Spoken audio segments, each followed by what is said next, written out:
தாவேக்காவுக்கும் திமுகவுக்கும் தான் போட்டின்னு சொல்லி நடிகர் விஜய் வந்து பரப்புறங்க. எப்படி பார்க்குறீங்க?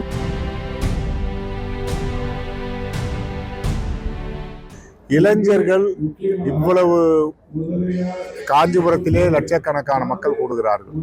திருவண்ணாமலையிலே பௌர்ணமியிலே 40 லட்சம் 50 லட்சம் மக்கள் கூடுகிறார்கள். திருப்பதியிலே அன்றாடம் 2 லட்சம் 3 லட்சம் மக்கள் கூடுகிறார்கள். ஐயப்பன் கோயிலிலே கோடிகள் லட்சக்கணக்கிலே கூடுகிறார்கள். அப்படி இருந்தும் தமிழ்நாட்டிலே தவறுகள் நடக்கிறது, கொலை குற்றங்கள் நடக்கிறது, வழிப்பறி நடக்கிறது, அல்லது கற்பழிப்புகள் நடைபெறுது, பெண்கள் மானபங்கப்படுத்தப்படுகிறார்கள். இந்த நிகழ்வுக்கெல்லாம் அடிப்படை காரணம் மதுவும் போதைப் பொருளும் தான். அதை அரசு ஆள்கின்றவர்கள் அதை நிச்சயமாக காவல்துறையினர் கடுமையான நடவடிக்கைகளை எடுத்து நம்முடைய பண்பாடு, நம்முடைய நாகரிகம், நம்முடைய கலாச்சாரங்கள் பாதுகாக்கப்படும். தேசிய ஜனநாயக கூட்டணியிலே புதிய நீதி கட்சி அங்கம் வகிக்கும்.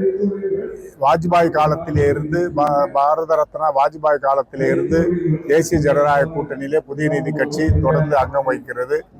ஆகவே இந்த தேர்தல் 26 சட்டமன்ற தேர்தலிலும் புதிய நீதி கட்சி தேசிய ஜனநாயக கூட்டணியிலே இணைந்து போட்டியிடும். குறைந்தது ஒரு 6 இடங்களையாவது நாங்கள் பெற்று இந்த முறை 6 முறை புதிய நீதி கட்சி சார்பில் சட்டமன்றத்திற்கு அனுப்புவோம். தமிழக அரசை பொறுத்தவரை இதுவரை இல்லாத அளவிற்கு திருக்கோயில்கள் புனரமைக்கப்பட்டு கும்பாபிஷேகங்கள் நடந்து கொண்டிருக்கிறது. அதற்கு உதாரணம் காஞ்சி மாநகரிலே ஏகாம்பரேஸ்வரர் கோயில், அறநிலையத்துறையில் இருக்கின்ற கோயில். அந்த கோயிலுக்கு கும்பாபிஷேகம் செய்திருக்கிறார்கள். ஆகவே அதிலே அவர்கள் குறை வைக்கவில்லை. தொடர்ந்து நம்ம வந்து அங்கம் வச்சிருக்கோம். இதுல தாவேக்காவுக்கும் திமுகவுக்கும் தான் போட்டின்னு சொல்லி நடிகர் விஜய் வந்து பரப்புறங்க.